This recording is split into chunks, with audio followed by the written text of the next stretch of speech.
Hello and welcome back to another in-depth weather video. This is the remake of the St. Patrick's Day severe outbreak in-depth video. My other one had some audio issues, so I decided to make another one. And kind of good thing it did, because we have a lot going on right now and a lot of updates since I made that previous video.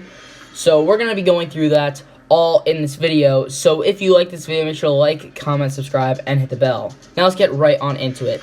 So we have a article here from the Weather Channel. Tornado outbreak expected in the south on Wednesday. Now this also goes into the East Coast on Thursday. We'll talk about this as well. Now let's start off with the current watches and warnings. You can see a lot of tornado watches already.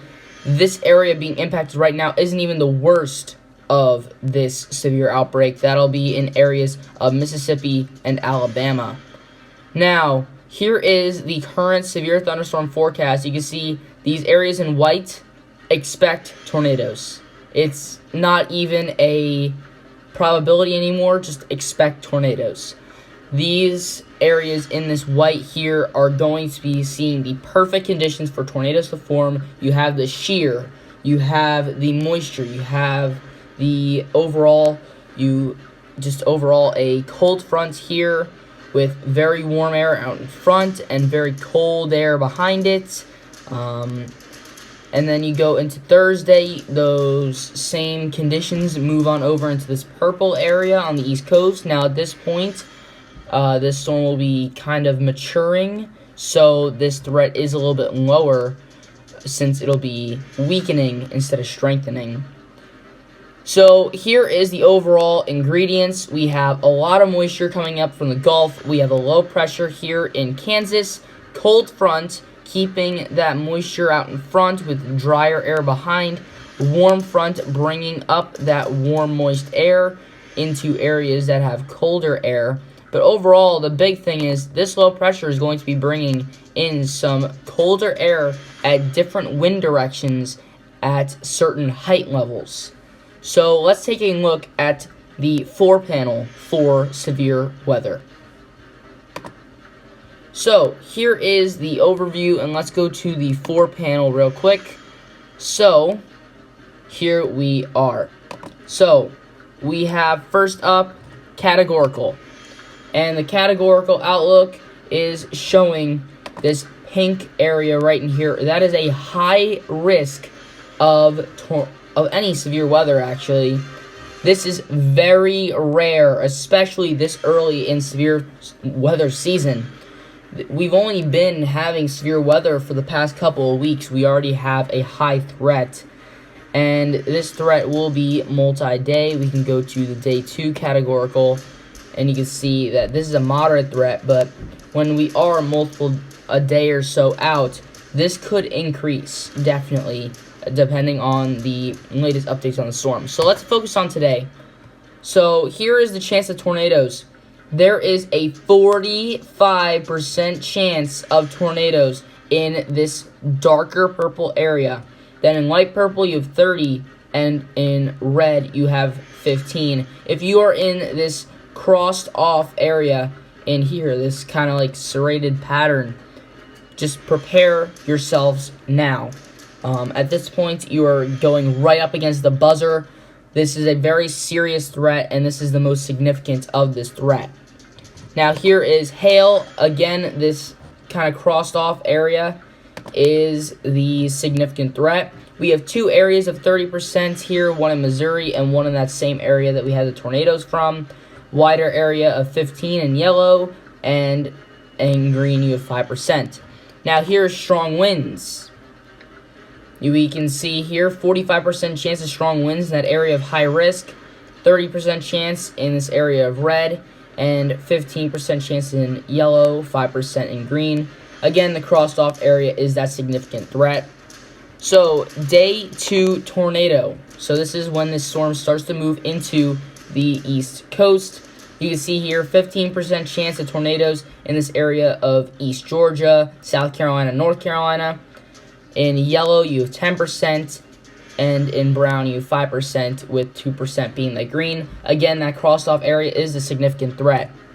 Hail, day 2. You can see here that we do have a 30% chance in that red, 15% in yellow, and 5% in green. There is no significant threat cross-offs here. Now, in terms of wind, we usually do have a pretty significant wind threat, especially when this gets to the East Coast. So, with a maturing system, we have a 45% chance of strong winds, 30% chance in this red, and 15% in yellow, 5% in green. So, today, major overall severe threat. The major threat is, of course, tornadoes. Now, let's go to that real quick. So, major threat today, tornadoes. If you're in anywhere in this crossed off area, prepare now. If you're just outside that and you're still colored in this area, still prepare. There is usually an area that sees more tornadoes than the rest, but tornadoes can pop up anywhere in these areas. If you have a 2% chance, don't say that that's basically nothing, because that chance, even very slight, can still produce very powerful tornadoes. So the biggest threat for day 2 is, of course, that wind, especially with a developing low pressure, a deepening low pressure, a maturing low pressure. We're going to be getting a lot of wind from the Gulf of Mexico coming north. So that is the major threat for day 2. Let's go to the NAM 3-kilometer model. And we're just going to be clicking through in the southeast here and just going through today's threat. So, we're starting off, this is about where we are right now, a lot of thunderstorms along this line of thunderstorms, but as the day progresses into evening tonight, we can see a lot of warm, moist air out in front of that cold front, and we have a preliminary threat right in here with just that extra moisture. Then, we get another threat as that cold front moves through, and you can see that that is an extended threat, and that line of thunderstorms with that cold front moves into the east for day 2.